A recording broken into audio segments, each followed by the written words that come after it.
This video may feature jokes and playful banter between the panelists, which are not meant to mislead the audience or serve as serious football analysis. We apologize if anyone feels offended or misled by the light-hearted interactions. Additionally, we can assure you that KJ nor any animals or children were harmed in the making of this content. Thank you for your understanding. Welcome back. Two Straight Facts on Wednesday. Judge Mo in the house. Husam is here. How are you, gentlemen? I'm good. Big up everyone in the chat. Make sure you guys are liking. Make sure you guys are subscribing. We're here. Straight Facts Wednesday. Champions League football.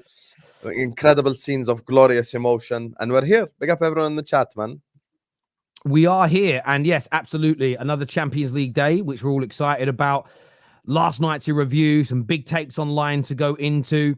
We are going to talk Chelsea again on the show as well, because I want to see Husam delve into a deeper level of humbleness when it comes to how wrong he was about them. In his own words, I am not putting words in his mouth. And just to let you all know, that is one of those light-hearted jokes that we have the disclaimer for everybody that is upset. Do you know how mad, like, these disclaimers, we'll go into why these disclaimers are important later. They're not that important. They're meant to be satire.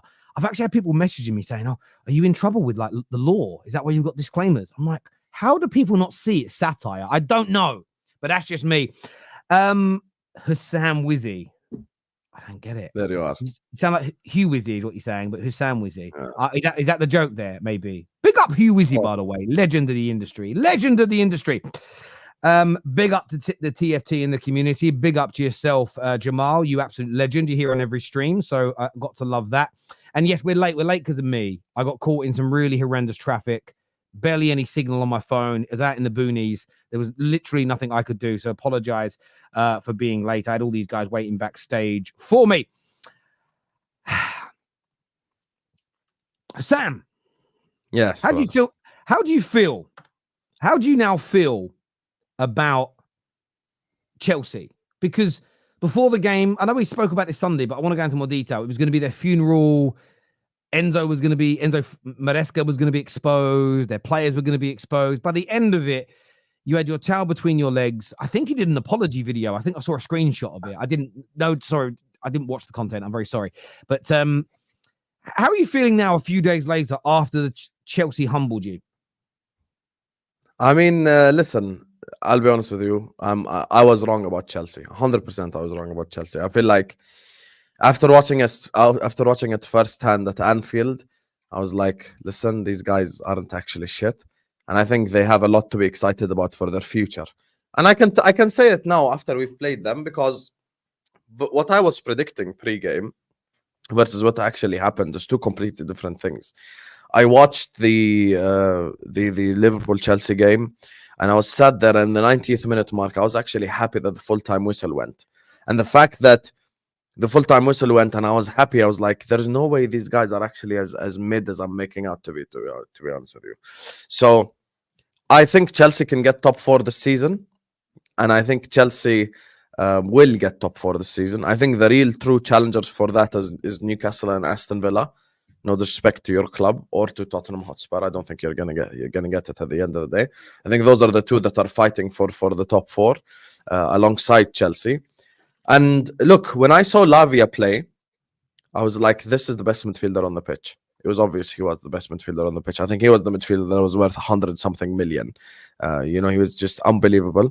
And I think Chelsea, even though they lost, they can take a lot of positives from the game. They can take a lot of positives, because Liverpool is supposed to be challenging for the league, supposed to be going all the way until May. And you went to Anfield, and like at the end, I was excited to hear the full-time whistle, which shouldn't be the case if Chelsea were as crap as I thought. So, look, now my opinion has changed on them. I think Maresca's doing a very good coaching job, specifically from a tactical perspective. Long term, we'll see how he is as a manager and stuff like that, because you both know sometimes there are very good coaches who maybe can't handle personalities well, can't handle etc. well, so it goes a little bit south for them. But right here, right now, very good tactically. You could tell from the game. And I think there is a lot to be excited for Chelsea headed into the future.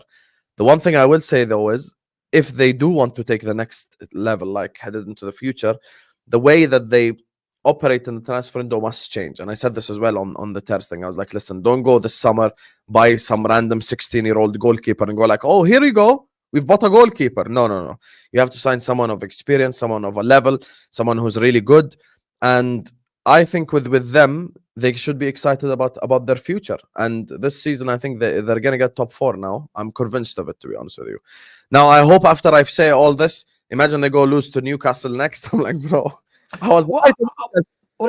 there was a comment that came through that essentially, I can't find it now. I'm very, very sorry. But it essentially said, are you not apologizing too early?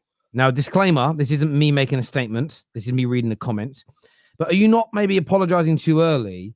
If they go and lose to Newcastle and then got beat by Man United, they'd be behind Man United in the league.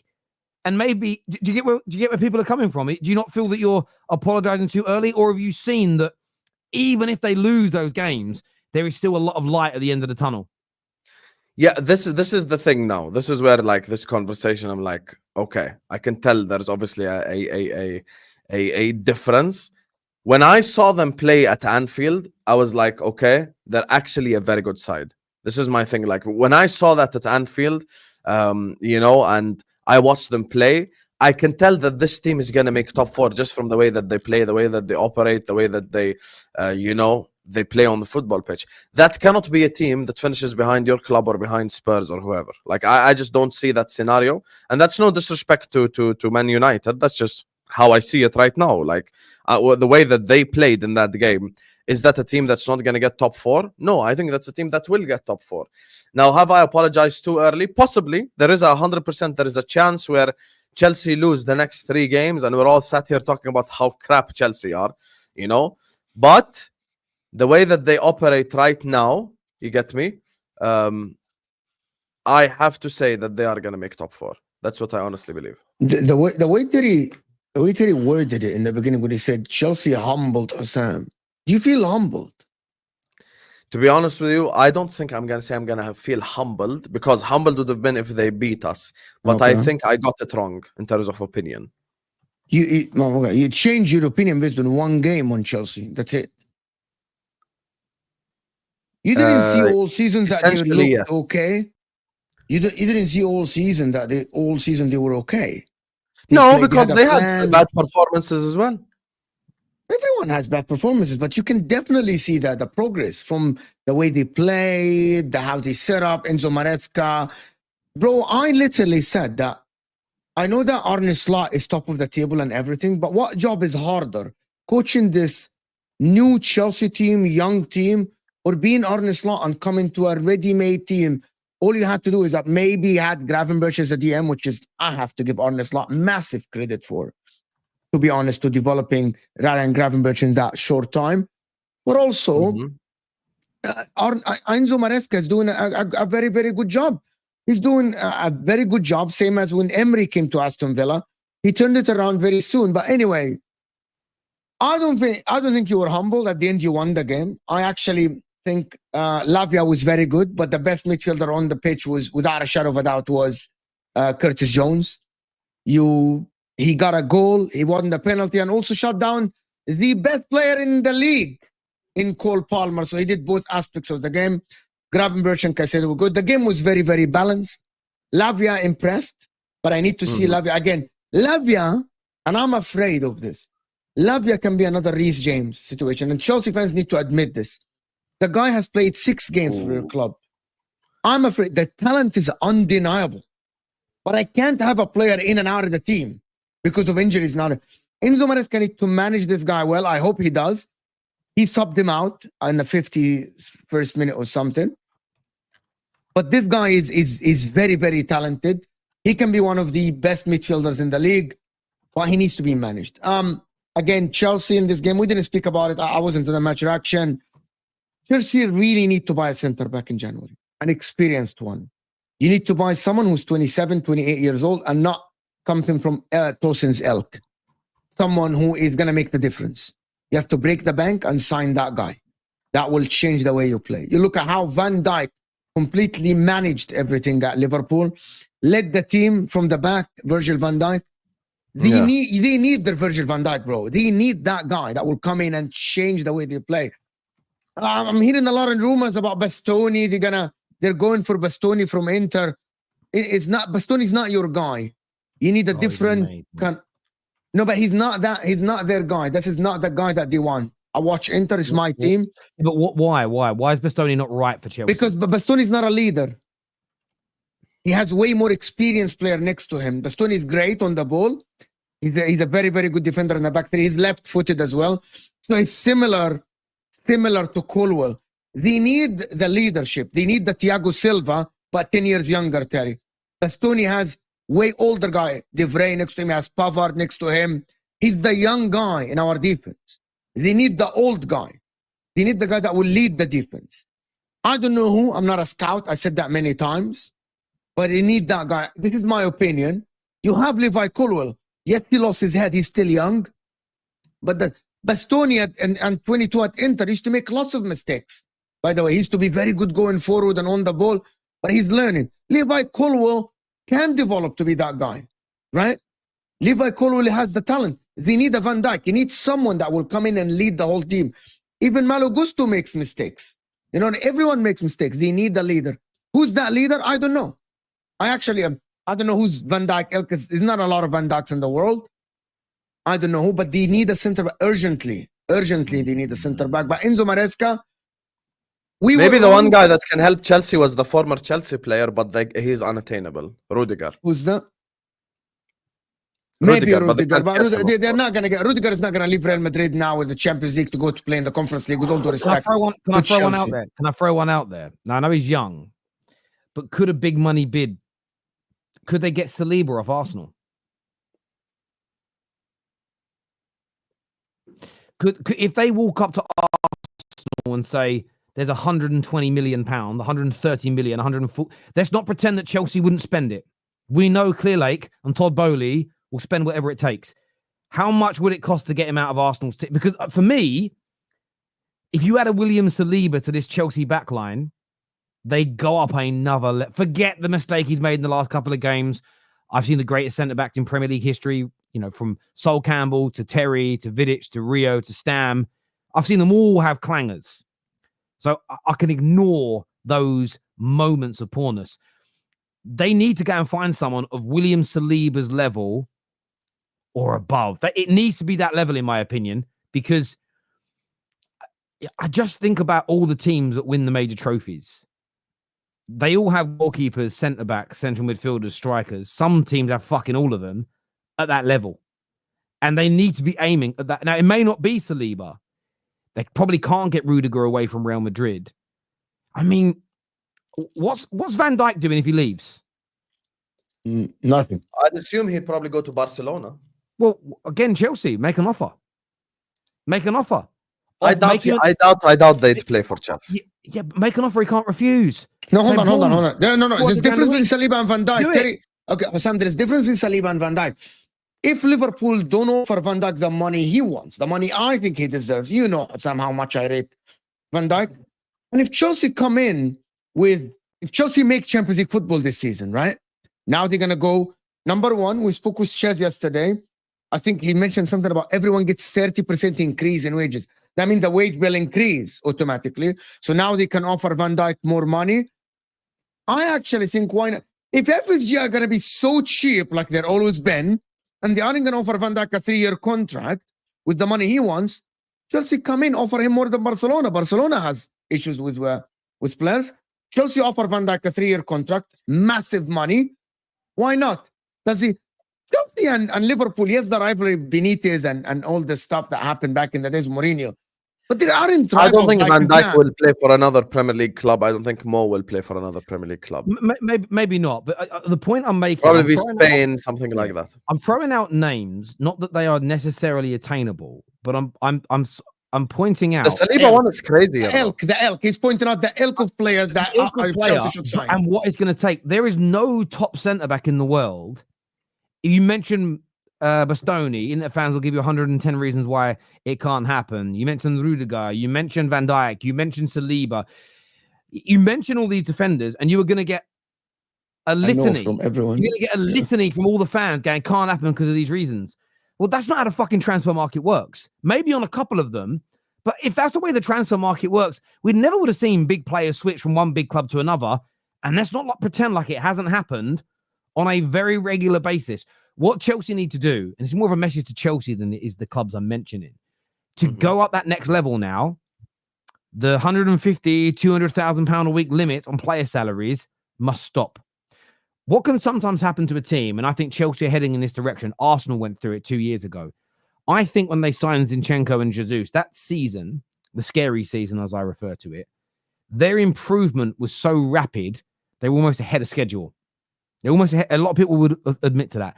I think Chelsea might speed up and maybe get to a place in a position where their ownership go, we thought we were probably 2 seasons away from that. But one big thing that then changes is that you need the stars to come in. You need and again, Chelsea fans may not rate him, but you need to go out and do the Declan Rices of this world. Arsenal were not lucky. It was good planning. They already had Saliba in their team and in their squad. Can you imagine if Arsenal didn't have Saliba, how much that would have cost Arsenal to buy at that stage when everyone knew how good he was?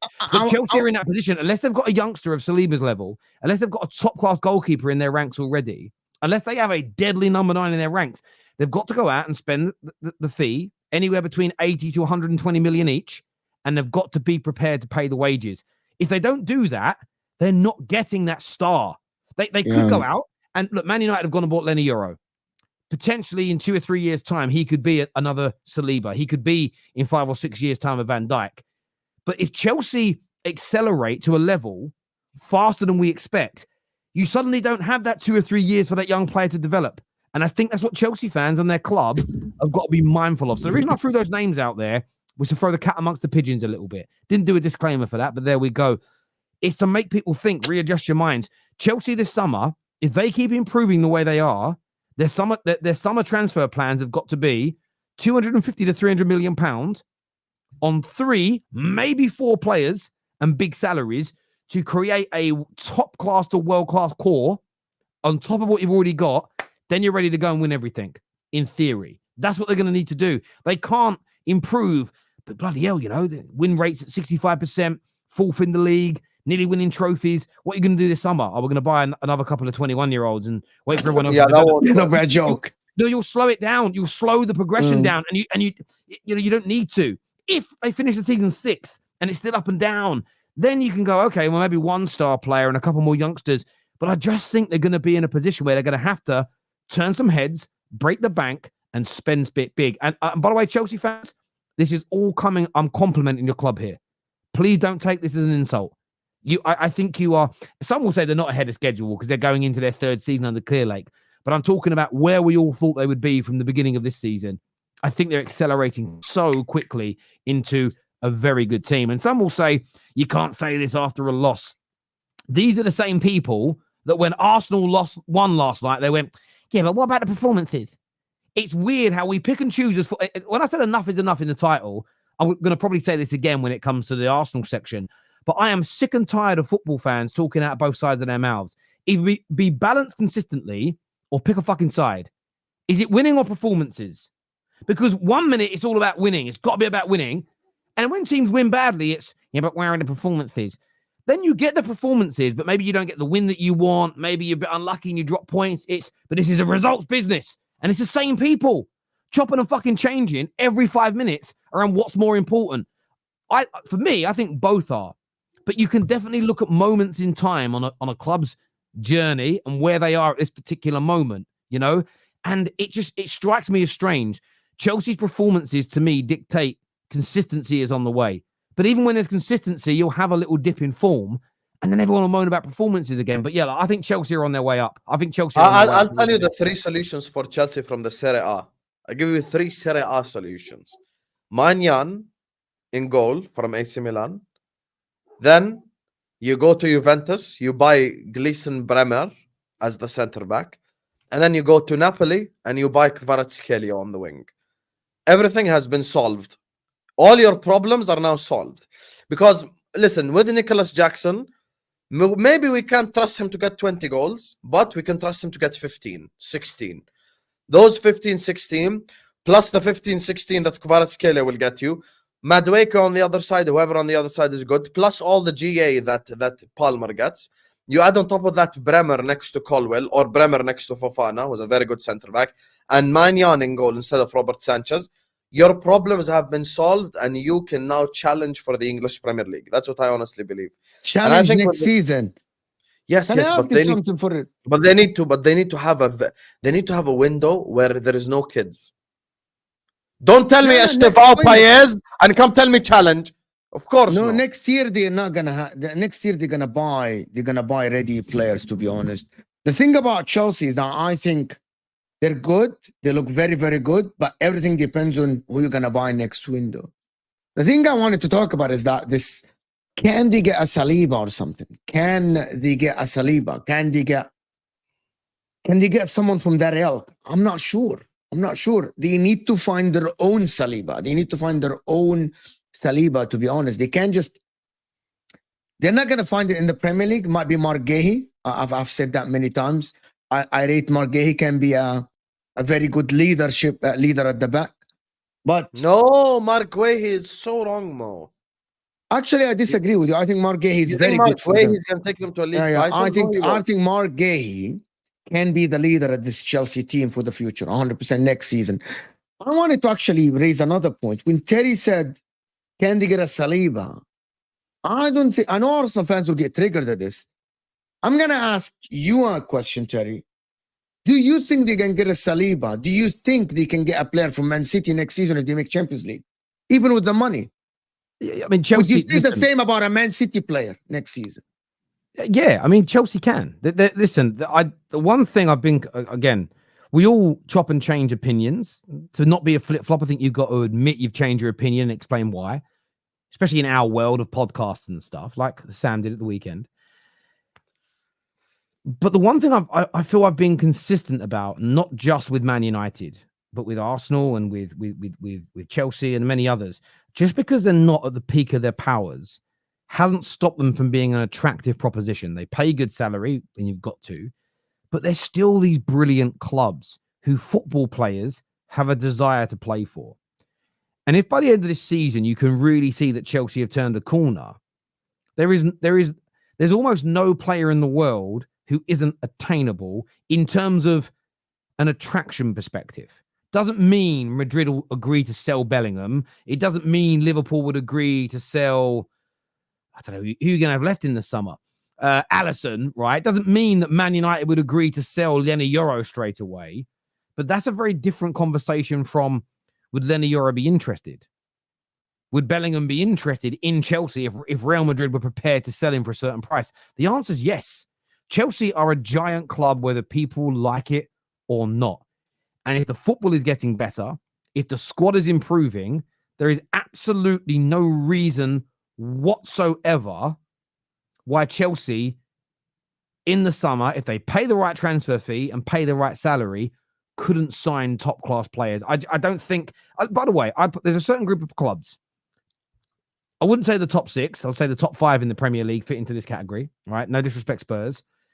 You've got the Milan clubs and Juve. You've got Barca, Real Madrid. Ati are on the edge of this, I think. You've got Bayern Munich. PSG are probably in that ilk now, but maybe not as prestigious as the others.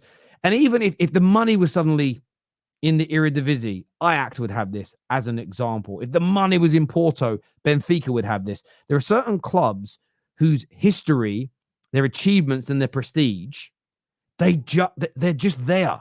And as long as the money's right, and the money has to be right, they're professional people, they can attract the lion's share of footballers from around Europe. And the reason people wouldn't go to Benfica is because the league and club doesn't have the money. But if Benfica suddenly had owners like PSG that were willing to pay £500,000 to £1 million a week, their prestige as a club could sign almost anybody. So, yeah, I don't look at it, and I don't do this tribalistic thing on this subject and go, you know what, Liverpool finished 5th last year. They can't sign a top player. Chelsea haven't been in the Champions League for 3 or 4 years. They can't sign a top player. I think it's nonsense. Being in the Champions League, having more money helps. It definitely helps, but it isn't the be-all and end-all. And it's one of those other conversations that happens, Mo, where people make it all about, well, if you're in the Champions League, you can get the players. If we're out of the Champions League, no way, impossible. I just think both takes are far too hyperbolic in my personal opinion. I think as much as we can say Chelsea can get players, and I'm with you, I still think Chelsea can attract players, Chelsea can buy players, big up Luke, Chelsea can buy players, Chelsea can attract players, etc. I think there is probably still a cutoff point, meaning with Saliba as an example, let's use him as the measuring stick. In order for Saliba to leave Arsenal, he needs to go to a club that he knows 100% are better than Arsenal in this current moment in time. Meaning, if you were to tell me, should Saliba move to Real Madrid, I'll say yes. Same way, if you ask me, should Trent move to Real Madrid, I'll say yes, 100%. You can ask Mo this. I publicly admitted this. If I was in Trent's place, I'd leave too with FSG as owners. So I have no problem admitting this. Like if it's a Real Madrid, you know, someone like that, I get it. But with Arsenal and Chelsea, even if Chelsea are on the up, it still is a sideways step for him. So I think there will always be a certain limit of what Chelsea can buy or who they can attract until they start winning the big stuff. Meaning, if Chelsea next season win the Champions League, that's when they can probably go to an Arsenal and buy a player, or go to a Man United and buy a player, and blah, blah, blah. But if they don't get over the line, then they aren't ahead of those clubs. That's where this conversation ultimately goes. Because if they don't get Champions League, you don't think they can attract this top player? No. Here's the thing, Mo. This season, if they don't get Champions League football, first of all, not only it's completely negative on the club financially, at the same time as well, Mo, the attraction levels now, 3 years you're out the Champions League, that's a lot more difficult to attract a Saliba. Do you think a Saliba level player will come play Europa League football or Conference League? No. Let's be here serious. Exactly. Thank you. That's it. That's it. So I do get your train of thought. I understand it, but I think competing is one thing, money is another. And although we're weird as football fans, when it's someone we're signing or trying to sign, we try and always paint it about the status of my club, winning the trophies, the history. When they're signing for somebody else, he's going for the money. But in reality, the three players that are looking like they're going to leave Liverpool, if you made them the right financial offers today, they'd all sign new deals over Real Madrid. I think they would. And as much as playing for Real Madrid is a dream for some people, it's often about, I still think back in 2009, if Man United would have turned around to Real Madrid, it would have been stupid money back then, but had gone, listen, we're going to do a new 5-year deal, but it's £500,000 a week, which, by the way, back then is probably the equivalent of £1 million a week now. He might have stayed. But back then, we didn't have the money to do that. We almost got to a point, because of the Glazers stuff, where we almost run out of money. We were almost like at our upper limit, and there was little more we could pay to keep those star players. As much as everybody always says it's about the badge and the honor and the history, a lot of the time it's about the money. And I think we as football fans pick and choose when we believe that. This year, says Simon Phillips says they will try for Ruben Diaz. That'd be a good signing. City centre-backs are weird, right? I think they're all... Have you noticed that they all go through peaks and troughs when they're regularly in the team? And there'll be times that they're in the team for 6 months or a year and you go, wow, Ruben Diaz looks great. John Stones, one of the best in the league. Oh, Kanji looks amazing. And then for no particular reason, you'll barely see him play for months. And you think, have they fallen off? I'd be quite interested to see a Ruben Diaz or a John Stones or an Akanji. I think I said Akanji. Go to a team like a Chelsea, go to a team like a Liverpool, and just be the regular centre-back for 60, 100, 120 league games on a bounce, barring injury, just to see what they're like. Because the one thing I'd say about City centre-backs is I don't feel like you get to see them regularly over multiple seasons. You mean they're heavily rotated? Yeah. So if I would go to... They aren't that good, bro. They aren't that good, bro. If I were to go to City, you know who I'd buy? Akanji. That's who I'm buying. Yeah, the only one, to be honest. Man City defenders aren't... This is the problem with Man City players. Gabriel Jesus is an example. Ferran Torres is an example. A lot of Man City players are examples, right? You can't judge them under Pep Guardiola because of the way he plays football. No. Guys need to understand that the players that leave Manchester City, right, they need to be assessed differently. You need experts to be able to determine if this guy is actually good or he's a product of the system that Pep plays. Because Pep is a genius. He absolutely is a genius. He protects his players by covering their flaws. He is the best in the world in this. Alex Ferguson used to be the same. John O'Shea, Wes Brown, Darren Fletcher, Alex Ferguson was phenomenal. Whoa. What I'll say is this, though. They're squad players. John Stones and Ruben Diaz are not squad players in the same set. Listen, I love those players you mentioned. They're part of a period of my club that was just amazing. But if I'm being objective, I know for a fact that Akanji, John Stones, and Ruben Diaz are a level above those squad players you meant, fringe players. I'm giving examples of how Alex Ferguson, which is why I think he's one of the greatest coaches ever, is he used to work with what he has and he used to hide the flaws of any player. Pep Guardiola, we saw Diaz sometimes get exposed with Portugal about the way they play, when they play the way they play. The thing about Man City is that because they have possession the majority of the time, their defenders sometimes don't need to defend as much. But we saw it this season when teams are playing against them, they conceded in every game bar the Chelsea game. This is why I wouldn't pay the money for a Chelsea player, for a Man City defender, in my opinion. Not even John Stones, by the way, who excels as a midfielder and a goal scorer. But I haven't seen John Stones be an amazing defender, to be honest with you. I haven't. It's just my opinion has been always been about Pep Guardiola. Akanji is the one. Akanji is the one. Akanji is the one I watch, and I think he can succeed in any football club in the whole planet. Manuel Akanji. I think that's the guy. I trust Akanji more than Diaz. Yeah. This here says, has anyone still hasn't learnt not yet to get anyone from City? City only lets go of players who are on the way down.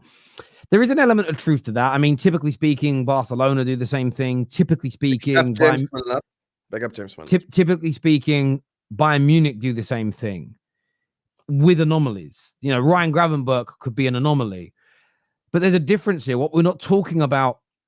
I mean, they didn't let Carl Palmer weren't on his way down, was he? But there are examples of where that isn't the case. But I think that we're not talking about taking someone that City want to get rid of. We're talking about, could they go to City and take a player away that City want to keep? Again, my answer is always the same. Pay the right money and offer the right salary to turn the player's head, and it's doable. It's my view on football players is like my view of most things in life. Nearly everything that's a commodity, and I'm not saying that the human being element of a footballer isn't a commodity. I'm talking about his skill set. Everything that is a commodity is for sale at the right price. There is nothing in the world that is not for sale. No commodity in the world that is not for sale at the right price. You know, think about all the things you own that you wouldn't sell. If someone offered you enough money, you'd say yes. There's an upper limit to that. And I said commodity. I don't mean, you know, a sentimental brooch that your mother gave you that you cherish. Having said that, if somebody offered you £100 million, you might go, thanks, mum. Right? You might, right? Everyone's different. This here says 100%, Terry, if we get top four, I think the summer will be very interesting. Be the first time we have a new structure, non-Todd B, and I think we would go big and get those few players needed. From making a hit list like John Wick to on your knees asking for forgiveness is mad. You won. Be shameless. I need sleeveless Husam back. Maybe it's because it's the winter, Frankie Fast Hands. You got me? I made the list and I said if we win by 1 goal, I'm gonna say, yo, I was wrong. Listen, what I saw, that's what he meant. I was so thrown by the list. That's what he meant. I was like, what's he talking about? Okay, I get it now. Yeah, remember the list? We have a saying in Arabic, مش راح أكذب عيني, which means I'm not gonna say that my eyes are lying to me. What I saw on that pitch is a team that's very good, and that's a team that's can get top 4. I'm sorry, I can't lie to the audience. People keep saying to me, who the hell is Kyle Palmer? I don't say Kyle, I say Kyle, but it's my accent. Like if I'm saying Kyle, I say Kyle. When I say Cole, all right, it's my accent. You're kind of mixing up the sounds, like Cole Palmer. It's like the abbreviation of Terry. My name is Tell, but as a Southerner, we say Tell. There's no W in it. It's how we talk. We go Tell. The home I live in, I don't call a house. I call it an house, like with a capital A, house. Horses, we say horses, right? It's an accent, my bro. So I don't say Kyle Palmer. I'm saying Cole Palmer. It's just how my voice sounds. That's all it is, bro. Let's swiftly move on. Mentioning Saliba as a top 3 centre-back in the world, but he is not world class. Yes, and there are a lack. You know what it is? This is something. There is a lack of world-class talent in world football right now. This has nothing to do with just centre backs. Can you name me 5 world-class left backs? No, you can't. Can you name me 5 world-class right backs? No, you can't. Can you name me 5 world-class DMs? You probably will struggle after 3 or 4. The truth of the matter is there isn't that many amazing players. And the word world-class can't be just thrown around because Van Dijk and Saliba aren't on the same level. Van Dijk, Rudiger, you can say are on the same level. Not Van Dijk, Saliba. You get what I'm saying? Arsenal fans think Saliba is better than Van Dijk, actually. Some Arsenal fans think Saliba is better than Van Dijk. I'd sign Saliba over Van Dijk because of age.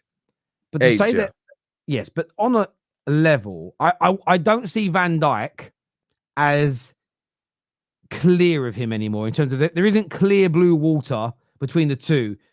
Van Dijk has experience over him, and experience is important, but they're very close to each other's levels at this particular but like time. if Van Dijk is A-star level, Saliba's A. That's not an insult.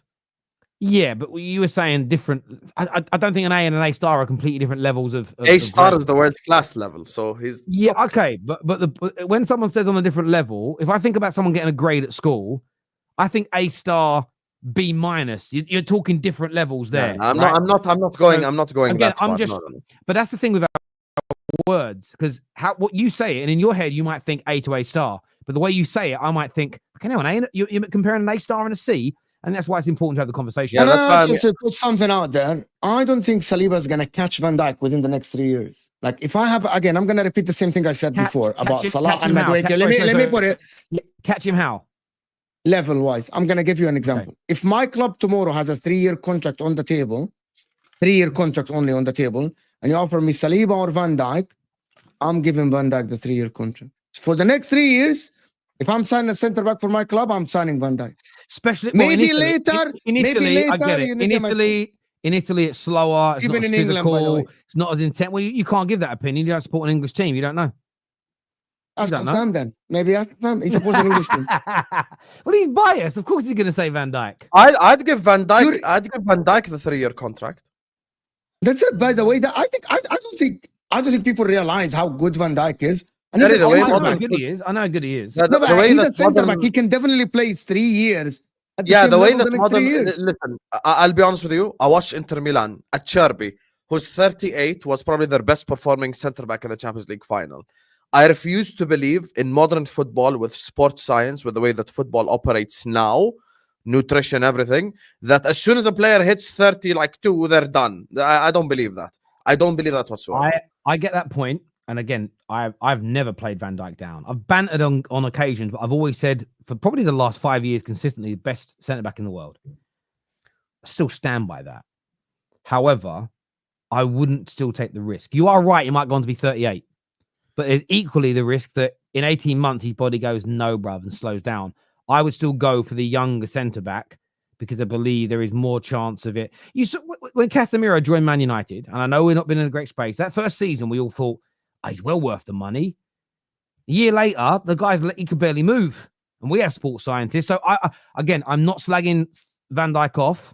I would just go for the younger model at this stage of their careers. But if Van Dijk was 3 or 4 years younger, I'm picking Van Dijk every time. So age is a big factor in this for me. This super chat here says, just hit the like button. Thank you, Luke Skywalker. Yes, Terry, everything is right. Terry is right. Everything is for sale. Even Lucky Gold Star is for sale as well. I don't know what that means. Is that the name of your dog or something? No, my dog's called Rocky. Oh, maybe he thinks Rocky is lucky. Maybe. I don't quite know what it means. But yes, every commodity is for sale at the right price. I wouldn't sell my dog, but if we always go, no, I wouldn't do that for anything. But no one's ever come to you with £3 million in a suitcase and goes, give me a dog. Like you might decide, like, that's true. No one does it. Like, I don't know, did you guys ever do this at school? At school, we played this game where we'd be like, if someone gave you £500,000, would you punch that old man in the face across the street? And everybody would be like, no, to look good. But the reality is, I'd like to think I'd say no. But if you genuinely had £500,000 or £1 million or £2 million of cash in front of you, you might find your reaction is different in reality to the theory of it. So you don't ever know. Old man, here's 100 grand. I will punch you in the face.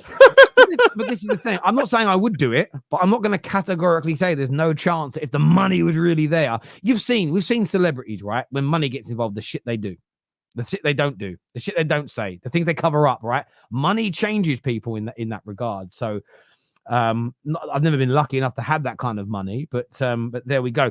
Moving on from Chelsea, there's links in the last couple of days of Xavi, that is the ex-midfielder and manager of Barcelona, to Manchester United. Should that become a plausible situation, if Ten Hag is to be relieved of duty, would Xavi be a quality appointment as the next manager of Manchester United, Mo? Can I start the section just so I can go pray quickly? Because Okay, I just go need on, 2 minutes. Here's the thing with Xavi. Xavi will be a fantastic signing for Manchester United. Absolutely fantastic. Xavi did so many good things at Barcelona that go under the radar. Xavi is the one that introduced Kubarsi. Xavi is the one that introduced Lamine Yamal. Xavi is the one that introduced a lot of these youngsters that we all rate highly, that we all think of highly. Xavi was the first one to play Araujo right back, you know, who did a job on Vinicius a couple of times, but then he got cooked after, but he did the job a couple of times. Xavi is smart. He's a tactician, and I think he understands the sport at a different level because he was one of the greatest players we have seen in our generation. Me and Mo disagree on that, but that's fine. I'm just saying my opinion. I think Xavi is one of the greatest players we've ever seen, and I think he would be an amazing signing. I think tactically and the way that Barcelona operate under Xavi, he's shown the ability to even be adaptable. He's shown the ability to change the way that he plays, his style a little bit. And I think this will be very beneficial for Man United because now you need a tactician. You need someone who can help you with X's and O's. It feels like a lot of these players need to be coached. As in, it's no longer a man-manager thing. It's no longer a motivational thing. You don't need someone to come into the Man United, locker room and dressing room and get them all to want to run through a brick wall and all this, any given Sunday type shit. That's not what they do. You need someone to coach them. You need someone to tell them where to be on the pitch, stuff like that. He's an unbelievable midfielder. He's a fantastic manager. And his job as well at Barcelona went really under the radar. People really disrespect his time at Barca. And yeah, big up Jamal. He just mentioned it in the chat. Yamal, Kubarsi, Balde, he's the one that gave him the chance. Casado, he's the one that gave him a chance. Guyu, that Chelsea bought, he's the one that gave him a chance. So all those people were given chances by Pep Guardiola, by Xavi Hernandez, sorry. And Xavi will bring through a lot of youngsters at Man United. He will always be willing to give people chances. And I think tactically as a coach, he'll set you up really well. You'll be playing exciting football, a lot better football than what you do right now. And I think he's capable of making the next step with Man United. And actually, one thing that applies to Xavi that does not apply to Tuchel from the conversation we had last week or 2 weeks ago is Xavi not only could be the short-term solution, he could also be the long-term solution. And at the same time, even from a personal perspective, if Xavi Hernandez walks into the Man United dressing room, it's not like he's going to have to command the respect of the dressing room. They all respect him anyway. They all grew up watching Xavi Hernandez anyway. They all watch the Spanish Euro sides. They all watch those Barcelona sides. So it's not like he's going to have to explain to Marcus Rashford who I am. By the way, hi, my name's Xavi. Rashford already knows. Like all these guys, they already know about him. So he would command the respect of the dressing room. I think I would be really pissed off if you got Xavi, because then I know you'd actually fix your club. Go ahead, Mo. Be right back.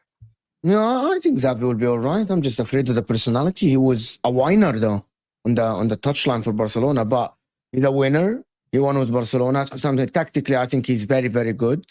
I just think he's not maybe old enough. I'm not sure if he can change. My main thing about Man United is changing the personality. It's changing the personality, changing the mentality, changing the way people think about the games and the way they think about football. Me and you sit here and say the quality at Man United, it might be not the top, but it's not 11th or 12th in the league. You're not. The quality of players aren't. All you need is a little bit of someone who's tactically better than Ten Hag, maybe change the mentality about people approach the game. This is why I might think Xavi might work. It would be a risk. It might be a very, very good long-term solution for Man United. Very good one, better than Tuchel long-term. But I would rather have a Tuchel as a short-term solution, right, for Man United. unless, again, Man United fans would be patient. And I don't know that a lot of Man United fans are patient. They want success. They want trophies along the way. Xavi could be a right appointment. He could be your Maresca, but even much, much better because he won La Liga with Barcelona and coached better players than what Maresca coached at Leicester City. I'm going to repeat this again. I think Man United need a big personality. Very, very big personality, Terry. And I'm not sure if Xavi is that. I know Husam thinks that Xavi is this big personality. He was whining a lot on the touchline of Barcelona. I'm not sure about it. Tactically, he's very good. I thought that the team he coached at Barcelona was good. Personality-wise, I'm not sure he's young. He's young, though. I think you would need a little bit of an older coach, to be honest. But yeah, I'm not gonna. But again, I'm gonna say this again. Long term, I think it will work. If you give this guy a 4 or 5 year contract, let him work. He will establish a style of play. He will improve your players. He will get players to play a style of play that the fans will get behind. Is he going to be able to change the mentality right away? I'm not sure, to be honest. Because I saw Thomas Tuchel do it with Chelsea. Remember the year he came to Chelsea, changed the mentality right away. That is my take on it. Yeah, I don't think it's just down to the manager to change our mentality straight away. I think it's I've been talking about it a lot on shows the last few days. That people were trying to use Slot as a stick to, it's embarrassing for Arteta if Slot wins the league year one. It's just not how I view football anymore. The same as I don't think it's embarrassing for Ancelotti if Flick wins La Liga this year. I don't think it's embarrassing for Alonso or the more experienced managers in Germany if Vincent Kompany wins the league there this year, even though he's never managed there before. Because you're kind of taking over projects that have been going on for a period of time or already in a good space, but maybe the previous manager just wasn't the right guy. And Barcelona are a really interesting case. I haven't done that too much reading on them, but I have read some bits. And the reason why one story about 2 years ago stood out to me is because I didn't realize that after they had lots of their officials arrested and removed from the club and there was all the financial difficulties, Jordi Cruyff, of course, the son of the great Johan Cruyff, but also the ex-Man United player Jordi Cruyff went into a very senior role there and was instrumental in trying to get the club back on track. And of course, the financial difficulties that Barcelona have faced in the last few years have nothing really to do with the people managing the club day to day now per se, because they weren't around like Cruyff, like Xavi as the head coach, because they weren't there when it all started to fall apart. And sometimes part of me thinks reading the stories and looking at what went on, good manager, won them some trophies, but was there in the beginning of sort of fixing the problems. And maybe it's now that a more experienced manager comes in, they go on to new heights. Someone with more experience who comes in with a fresh outlook after those sort of turbulent years when there were big problems at the football club. They've still got financial difficulties, and that's going to take time to resolve, but it feels like they've got a balanced squad again. Football looks really good. The other side of me, though, and that's why I'm being balanced with it, is worried that he just wasn't a good enough head coach. And I've read things that multiple Barcelona fans have said. Some are, he just wasn't a good enough coach. Others, sort of the right love at the wrong time. If he was the guy that came in now, things would have been better for him, even though he did win a La Liga. So I'm honestly I'm 50-50 on this. I find it very hard to give an outright opinion. It would be a signing where it'd be one of those signings of managers, if he came in, where I wouldn't be jumping for joy going, oh my God, I think we've picked up a gem. How I feel about Xavi Alonso is very different. How I feel about, obviously, Pep and Klopp and these managers, it doesn't feel like that. There's a bit of dread in there. There's a bit of worry. There's a bit of fear. There's a bit of, I don't know if this will work. So I'm more on your side, I think, than I am Husam's. But that's not me saying I'm writing off. What's really interesting is that Man United have played it down and said, actually, we're only in that part of the world. Something to do. Ineos were only there. Something to do with their sailing team. And of course, Ten Hag is still in the job. He hasn't been sacked yet. But my fervent belief through this whole process is I think we've given Ten Hag a little bit too long. I hope that I'm wrong, and I hope he turns it round. I've kind of changed my view on the whole wanting to lose thing. I felt like that in that moment because I felt he was on the edge of losing his job. So it was, just lose this one game and then we just end this stuff. I've now got a feeling that he might be here the rest of the season. And me and Staffy, I've got a feeling that Ten Hag might survive the whole season, rightly or wrongly. But if he is going to stay here the remainder of this season, then my mindset is then different because I don't want to lose loads of games. It's almost, I hope this works. I really do hope this works. I know a lot of Rightfully people. or wrongly, completely I'm wrongly. here for it, bro. Ten Hag at the end of the season, I'm here for it. Yeah. I mean, I'm not. I'll be honest with you. I know mean, you're not. I mean that in terms of that's not the conversation here. Whether people think it's right, whether people's wrong, is neither here nor there for me at this particular juncture. It's just if that's true, my mindset's different. When we were at that stage where we thought it was one loss away from a victory, from sacking, and I still don't believe he's going to make us a consistent team. I hope I'm wrong. I hope he turns it round. I hope he becomes successful. I hope I have mud on my face. Like, I don't want United to fail. It's a very warped view to have. But yeah, it's Xavi. I'm just not 100% convinced about. I think he'll do a good job. I'm not too sure if he'll do a brilliant job for us. Is where my gut feeling is with him right now. Can I say something about this before Husam comes in? Actually, Xavi is one of the best you can do right now that will accept the Man United job. I keep thinking about the names, Terry. And I'm like, who would accept the Man United job? Are the top Well, why are you ones? so condescending about Man United? Why do you always insult? This is not. the best that they can get right now. You know what you're saying. Xavi is a very good manager. Where's your Why are you words? You panicking literally now? said it's a fantastic assignment. Mo, you're a fraud. So, but I'm gonna give you an example. After this season, do you think Xabi Alonso would choose Man United over other clubs? But I would think Xavi would choose Man United. That's why. That's what I'm saying. I think Xavi would choose Man United. Yeah, but If you're Xabi gonna- Alonso, it's not because of the levels. It's because of the fact that he's an ex-Liverpool player. This is the thing. I'm thinking about the Man United job. If you're asking me, would you take Amarim or Xavi? Take Xavi. If you're asking me, would you take Thomas Frank or Xavi? Xavi for me. The one That's thing his just own opinion. the one thing that Xavi's got that the others don't is he has managed a super club that has ridiculous levels of pressure. Mhm. That's hard to find. So that's one of the elements that if I'm doing a pro and con list, that's what he's got. He has handled media pressure that will be on par with Man United. The one thing I always two things always stand out stories to me. One was Berbatov. He said that he'd obviously been by Leverkusen, he'd been to the Champions League finals, he played for Spurs. He then said he remember going to the first Man United tour, and he said he couldn't believe it. He said it was like Beatlemania. Everywhere he went, he said, I've never seen the press that like cameras that thick, fans that deep.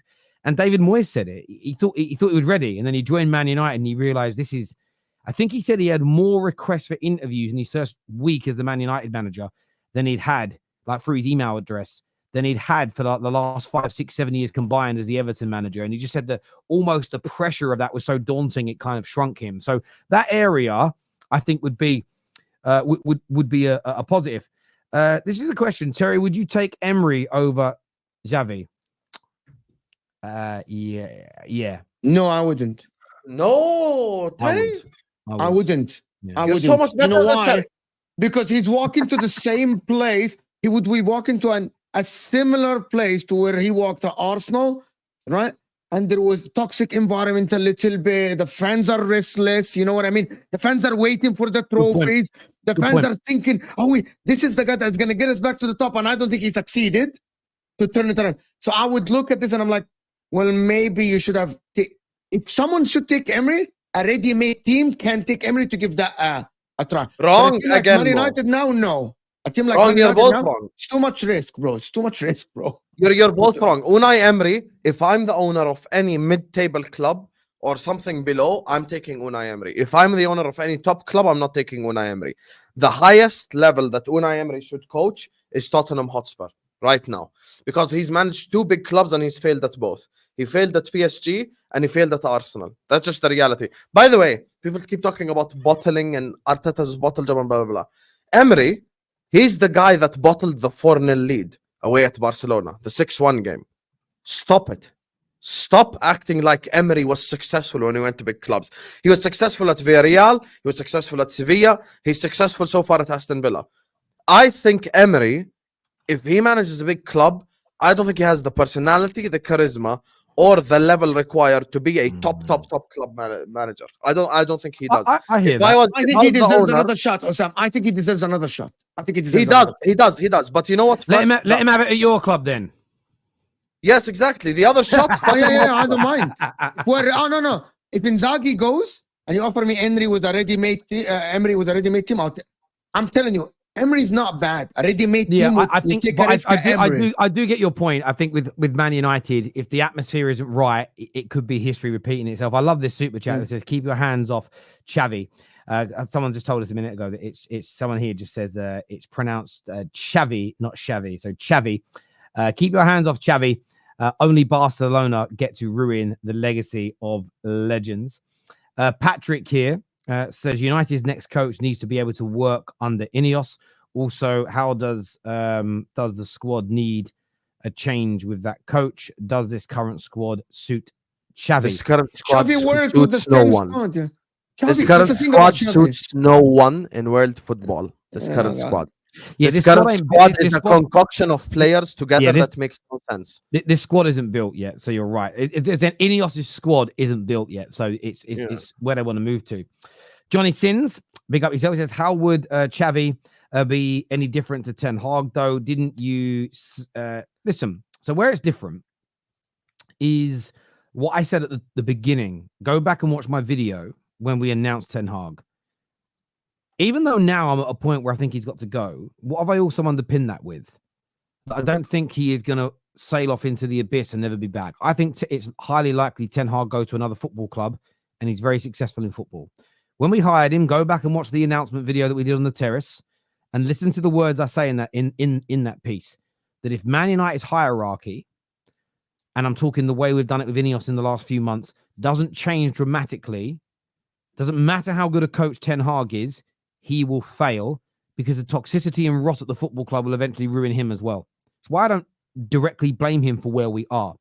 So why it would be different is the same reason why I thought we should have got rid of the manager in the first place. It wasn't even about the way we played.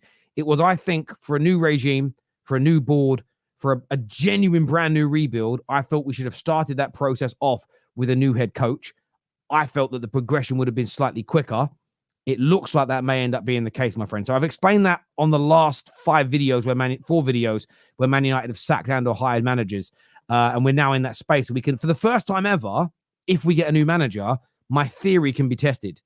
Until this point, I'm not saying I'm right about the manager will do better with a better structure. The element I am correct on is that every manager we've hired since Moyes, I've said, if we don't change the structure, they will fail 18 months, 2 years in. And that has happened like clockwork. So not much. By the way, I now know what Lucky Gold Star is. That's actually what's now known as LG, isn't it? The TV company. I realized I think they're called, I think they were LG is what Lucky Star is what LG, the TV company, used to be called, I think. Oh, Husam will know. I don't know. I don't know why you two I would have know. no idea what he's talking about. Telling you, I didn't know that LG was called like a gold star. I thought that could be it. Listen, before we get on to tonight's predictions, I wanted to ask you both about Arsenal. And I know we spoke about it last night at large on the Full Fan Highlight Show, Mo. And I think it's absolutely right that Arsenal's performances in the last 2 games, starting lineups, and individual performances have been called out. I want to start this segment off with the premise that I know I have, and I know you have, categorically ripped into them for these performances, and we all understand why. The question is, do you think there has been an overreaction from a particular group of Arsenal fans? And again, let me premise this. I'm not talking about Arsenal fans that don't like their squad. I'm not talking about Arsenal fans that have predicted a bad season. And I'm not talking about Arsenal fans who have never been or years ago fell out with the idea of Arteta and have wanted him gone. Those individuals have every right to sit here now and say, I knew this would happen. I'm talking about the Arsenal fans who predicted winning the title this year, who 3 weeks ago were talking about, wow, look how amazing our squad and manager is. We've gone through this period of red cards and injuries and we're near the top of the league and unbeaten in the Champions League. For lots of them last night to be talking about, I don't know how we get out of this rut. Maybe we shouldn't have stuck with this manager. The season is over already. Do you think some Arsenal fans have massively overreacted to 2 poor performances back to back, where one of them has resulted in a victory and they're still yet to concede in the Champions League this year? Do you think it's an overreaction, or do you understand where these particular Arsenal fans are coming from? I completely understand where people are coming from, because I said it. The team didn't win the league last season. This is the last season, the last try for Arteta to win the league or the Champions League. Context in it. The problem is this was supposed to be a continuation of the amazing and a brilliant form that Arsenal had after the Dubai trip last season. They were supposed to start this season with a continuation of last season. Arsenal don't have a Man City experience. Arsenal don't have a Pep Guardiola. Pep Guardiola has a history of, I can start like this. I can have a completely different way of playing to the season before and still make it right at the end. Arteta finally found the right way of playing football at the end of last season. Arsenal used to be amazing last season. I remember Arsenal used to score the first, go for the second. I feel Arteta's too cautious. Arsenal fans are panicking, rightfully so, because they want to see their team go to the form that they loved last season at the end of the season. Context, of course, circumstances, the red cards, not having Saka, which is we're going to talk about in a bit, how he is one of the MVPs of this league, the most valuable player in this league, Bukayo Saka. But I see Arsenal fans panicking, and I understand them. If this was my team, I'll be panicking too, because I'm expecting Arsenal to be the same as last season, to have a chance of winning the league this season against Pep Guardiola. We know that Pep Guardiola at the end will win 16, 17 games in a row like he did last season. It's not about being Arteta out. There is no way, and there is no reason for anyone to be Arteta out now, by the way. It's October. You're not going to change the manager today. So stop saying that, oh my God, this manager is this. Wait until the end of the season and judge it. But there is a reason why they have to panic, Terry. The performances are not good. He's too cautious. At home yesterday, I don't think there's excuses for him at home yesterday to be as defensive as he was in the second half, to concede position against a mediocre Shakhtar team yesterday. He did it against Bournemouth. He played good 10 minutes in the beginning, and then he reverted to be a little bit cautious, and then the record happened. The problem is these performances need to be fixed. Yes, against Leicester and Southampton, and even in these teams, he fell behind. Even in this game, one of them fell behind, and one of the other one, Leicester brought it back to 2-2, if I'm not mistaken. This Liverpool game, Newcastle game, and Chelsea game is about now putting a statement out. As he said himself, he said, trust me, we will be flying against Liverpool. I'm taking you for your word, Mikel Arteta. I don't want to be sitting here in January and February and handing City and doing content with you or with Husam or my channel when City winning 5 in a row, bro. I'm not about that life. I need Arsenal to get better.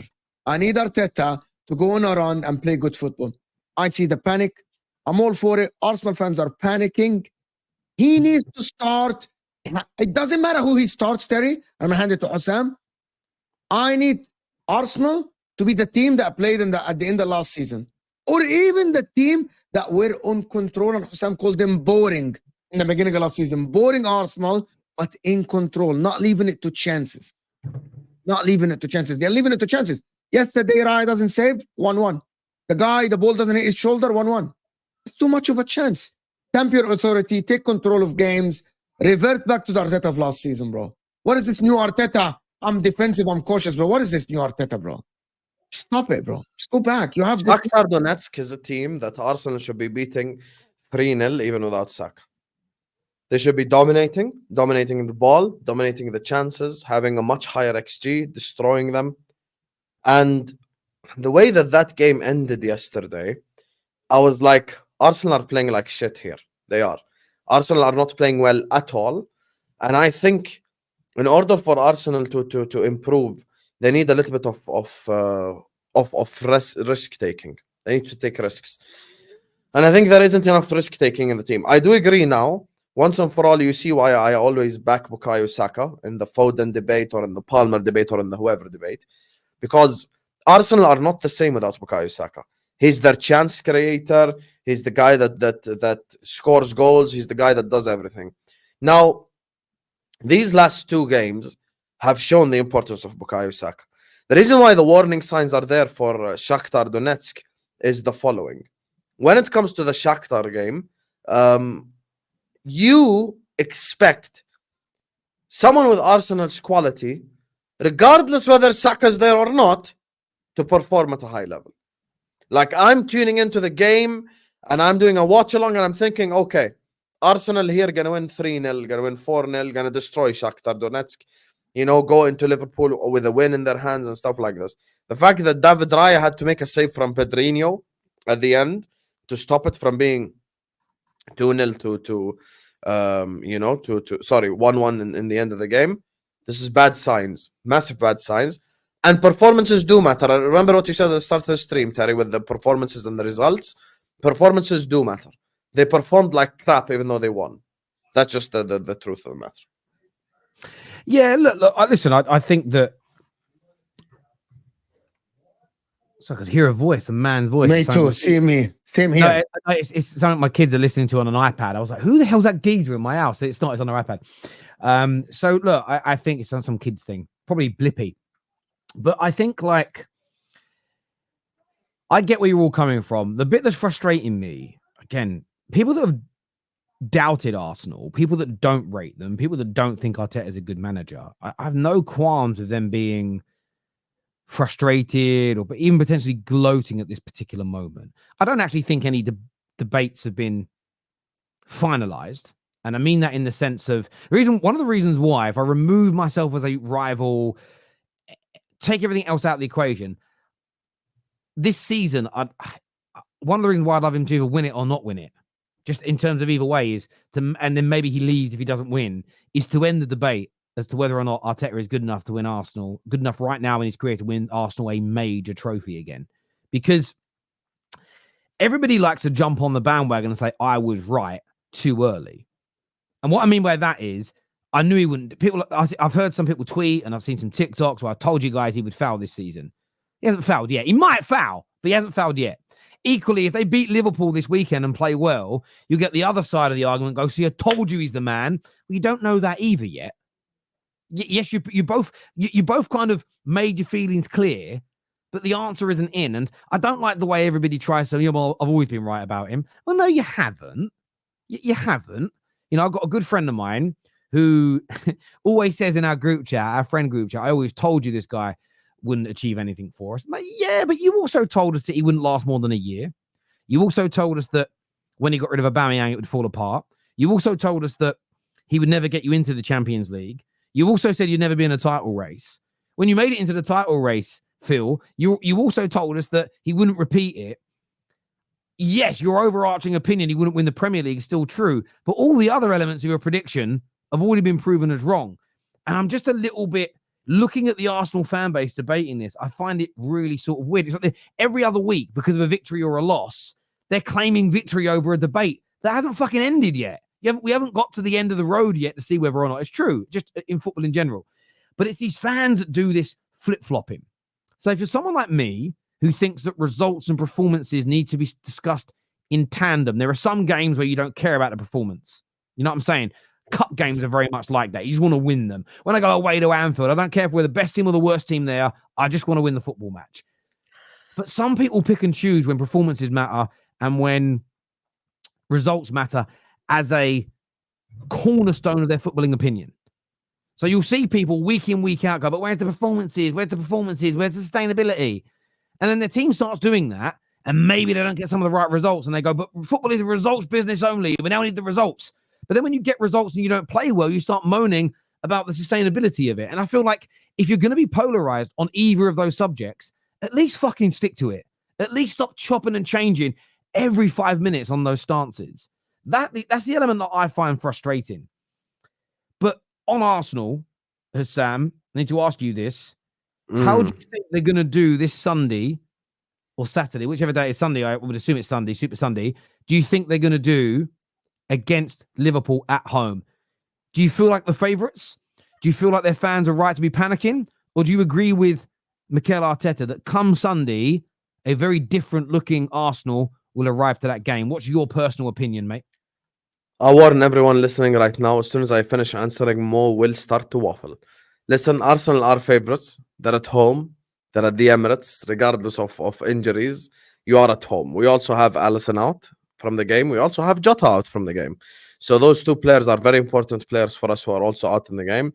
Arsenal at home at the Emirates is not going to be an easy test, regardless of how they performed against the smaller sides. When it comes to the bigger game, you know, the big teams always rise. The big teams always play well. The big teams always perform.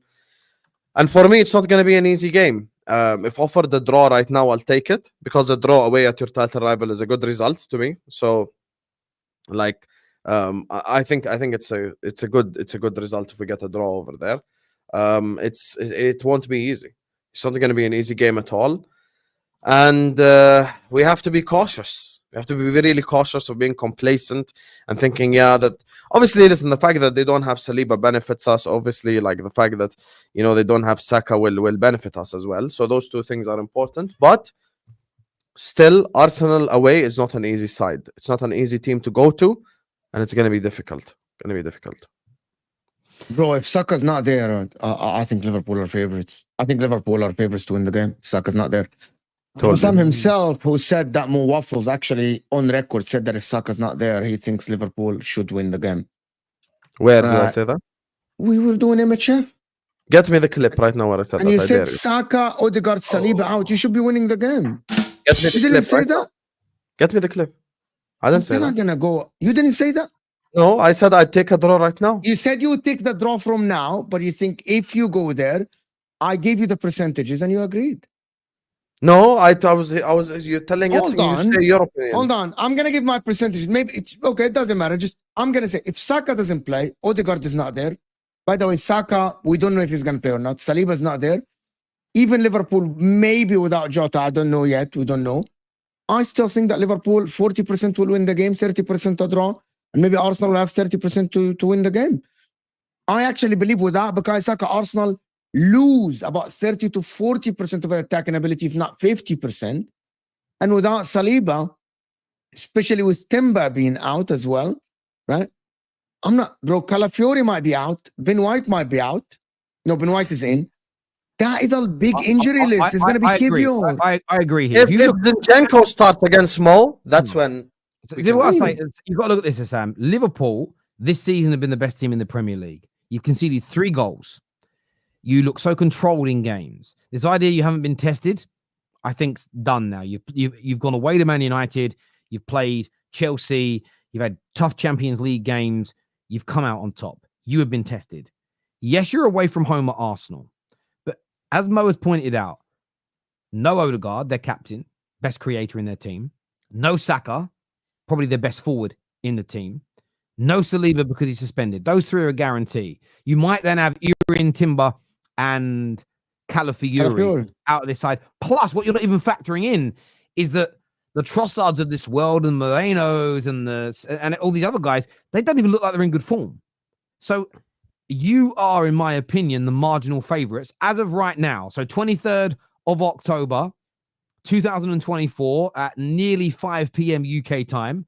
My mind might change by Saturday, depending on an injured player. If they announce that Saka and Odegaard are both fit, Calafiori's fit, Uri and Timber's fit, my mind might change. But right now, Liverpool are the marginal favourites to win this game. The same as if this was at Anfield and you guys had missing Mo Salah, you had McAllister out, Van Dijk out, Trent out, Robertson out.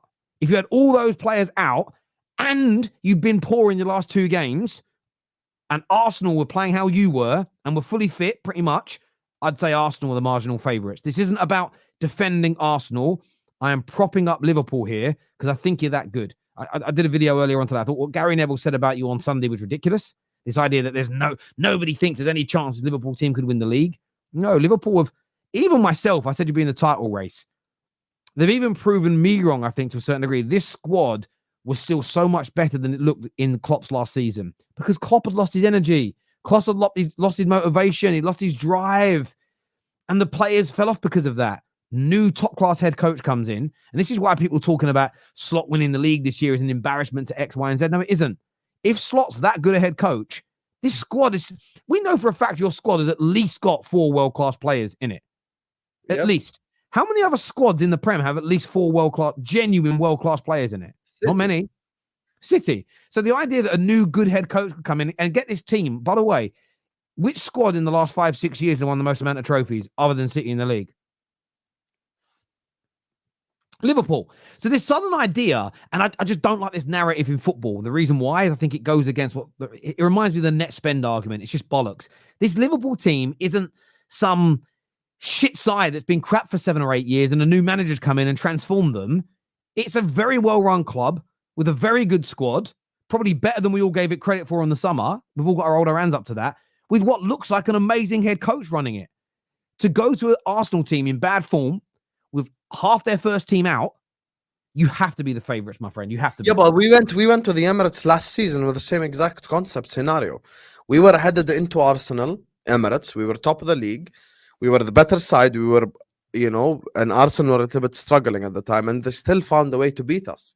The thing that Arsenal have a weapon as well in set pieces, stuff like this. So, they could score a set piece 1-0. Can I say and something about the set piece, remember Husam? Saka's not there to play the set pieces, guys. Also, but remember what I said. I said marginal favourites. So saying marginal favourites, I'm not saying Arsenal can't win. I'm not saying it's inconceivable. I'm saying you are the marginal favourites here. They are at home, which is a big thing. They still have some dangerous players that could turn up on the day. But if you go, what was the score last year between you two? 3-1. They beat us 3-1. 3-1 Liverpool. I want to go back and look at that game for a minute, right? I just want to go back and look at the team sheets as an example. Gabriel mistake. Yeah, and then Van Dijk mistake. Okay. Again, but look at the team sheets. Okay, Saliba and Gabriel both started. Odegaard was fit. Saka was in the team. Martinelli was in good form. The point is, 3 of that starting 11 that beat you are not going to be there. Equally, if three of your best players were all going to be missing at the weekend, we'd all have different energy. I just think you guys have got to go in this. You're big Liverpool Football Club. You're the best team in the Premier League so far this season. You're barely conceding goals. You have to go in this as marginal favourites. You just have to. Listen, it's going to be a great game. It's going to be a great game of football. It won't be. I think it's going to be one of the most boring games all year long, to be honest with you. I don't think it's going to be a great game of football, but I think this has draw written all over it. Sorry, a lot of Liverpool fans are, but who was in our team that day? Well, you the only big star of yours missing, okay, was Mo Salah, okay? But you had Gakpo playing, Jota the Slotter. You had Jones, who you're all praising. You had Alistair, Gravenberch started, Trent played, Konate played, Van Dijk started, Alisson Becker. The point is, your team that's starting this Sunday is better than last year's team, and Arsenal's due to suspensions and injuries is not as good. And you're a better team this year, Maradona. Why are you offended that I'm saying Liverpool are really good and should be the marginal favourites?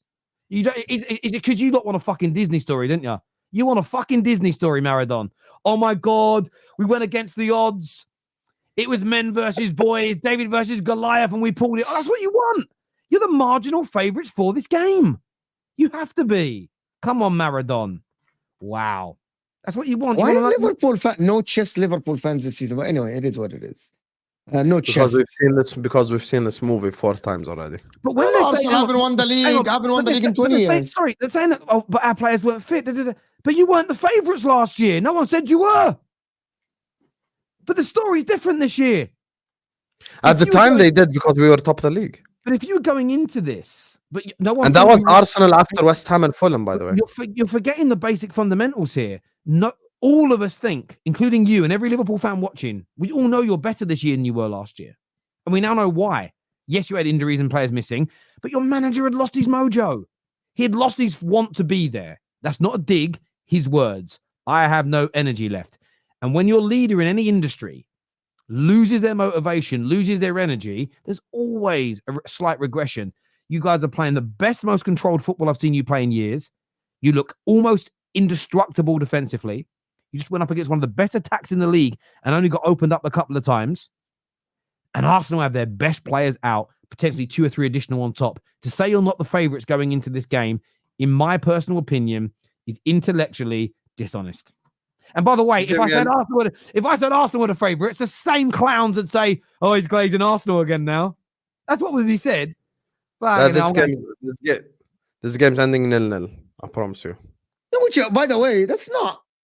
I think. But let me ask you a question. If the game ends 0-0, it's the better result for Liverpool. Don't lie. 100%, bro. You know me. I keep the same energy, bro. All the teams that go for at Anfield, I'll tell you we should win. I'm gonna say this again. Let me repeat this again for the people, right? Any team that is going for the title, right?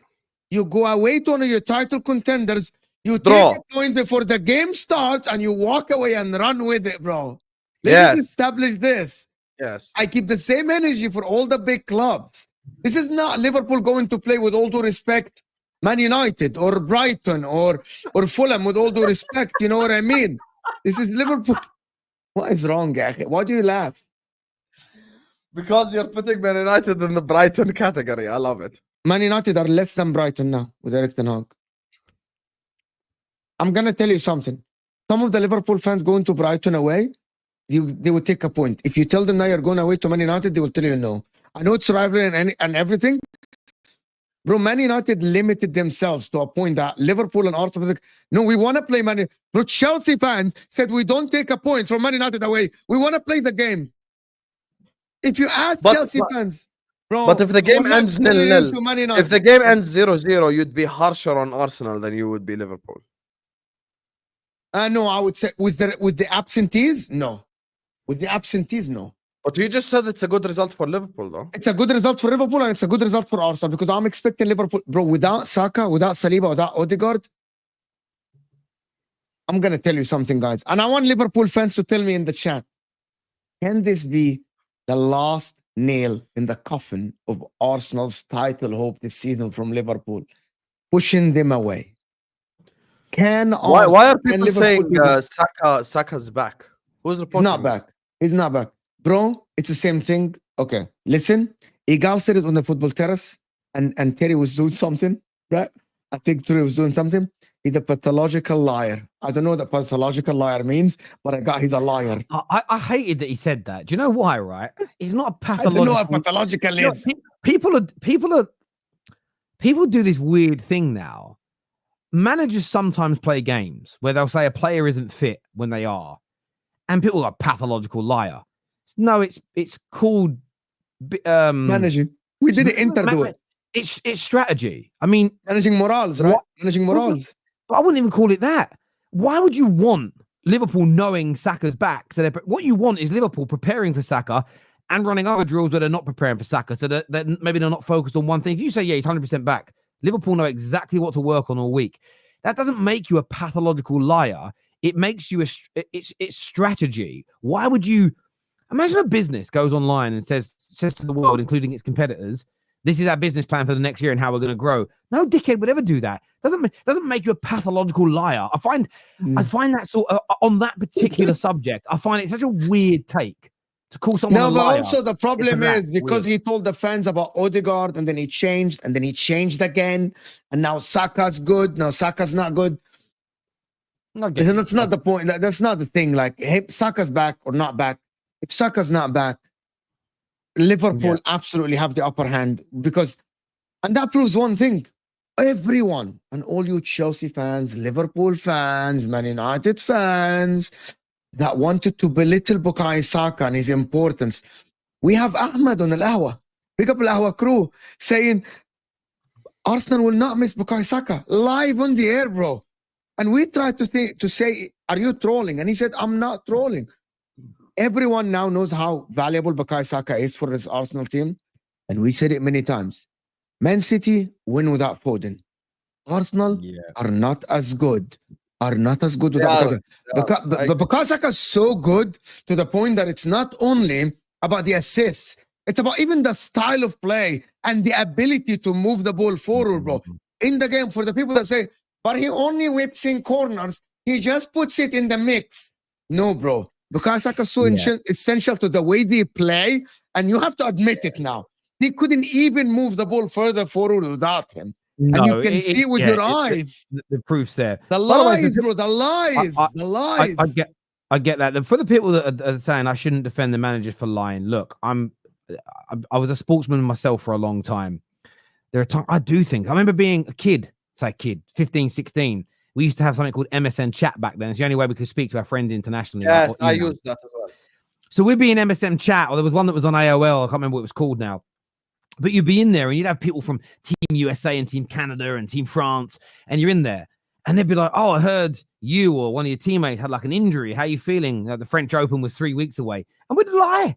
We'd lie, not because we were pathological liars, But we wanted to make people think, oh yeah, David Jenkins, he's probably not going to be fit to fight, or yeah, this guy's out, or this guy hasn't trained for a month, just to try and make them underprepare, throw them off. We were competing against them.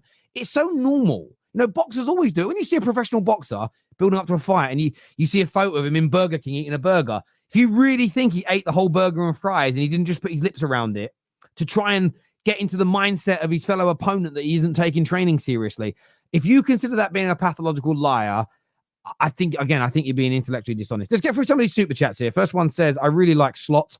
Liverpool are the favourites to win the league, in my opinion. Should definitely beat Liverpool. Should definitely beat Arsenal with all of their injuries. Look, they're slowly becoming my favourites to win the league as well. I'm not going to lie. Arteta over. We're gonna get the Terry kiss of death. Stop it. Don't ever say my club are gonna win the league. Leave us alone. I said please. slowly. I said slowly. Stop it. Arteta overspent on nearly men like Rice, Havertz, and Jesus, who won't take us across the line. I love him, but he looks scared and tired. Red cards FC.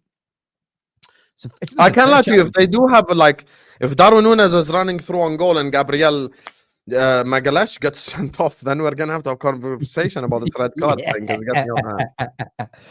It's impossible. Saka, Odegaard, Timber, Calafiori, and Saliba out. Liverpool with a full squad have to be marginal favourites. Come on, Husam, is what Jezza says here. Okay, guys, we're marginal favourites. Happy now? What does that mean? What does that mean? It means your favourites. It means nothing. I'll take a draw right now. Okay, fair enough. You can criticize when you score and don't perform, and you perform and don't score. Do you know what this is actually, though? If you're someone that's balanced with it and believes in both components being important, I'm not even talking to you. I'm talking to the people that go from one polarized end of the spectrum to the other, depending upon what happened in the game. So almost seeking a reason to be angry. There's a lot of United fans that did this for years. And what will happen is when a new manager eventually comes into Man United or Liverpool or Arsenal, what these individuals will do is they'll change again. If they like that manager, they'll look at are our results better or our performances? Like Liverpool right now, I would say the results are better than the performances from a aesthetically pleasing perspective. But because they're winning, most don't kind of care. But if they play this way and lose a few games, you'll then see people start to change their tune. And then you say, well, so the winning is more important than the performance. But they don't stick to one of these stances. They will pick and choose when they want to be angry, and they're not balanced with it. But if you're balanced like you, Ashley, I'm not talking to you, my friend. Thank you. Terry, it's called having an agenda. No, I agree with you. I think we can all see through it now in this world. I really do. Biggest issue is some Arsenal fans' selective logic about trusting youth. They keep mentioning Nwaneri. Failed to mention Ten Hag trusting MLS. Who's MLS? Skelia over Zinni and Kivior. Very true. But I do think Nwaneri needs to get a start. I do. Just as for my 10 penneth on this. Which Arsenal... Oh, no, I'm talking about my friend, my mate. I literally mentioned his name. My mate Phil. Big up Phil Green if you're watching. I know you watch a lot of our stuff. If I was going to talk about someone, I'd just say their name. I don't do the old subliminal thing, mate. It's not me. Big up Mo and Husam. Some auntie is rattled. I don't know what that means, but thank you. World-class left back Cucurella. DeMarco kicks rocks. There's a shot at Mo right here. Hold that one. Bro, the guy, just give it a rest, bro. Cucurella is a bum. He's not a good. He's all right. He's an average player. He's not the future for Liverpool, for Chelsea Football Club. Just give it a rest, bro.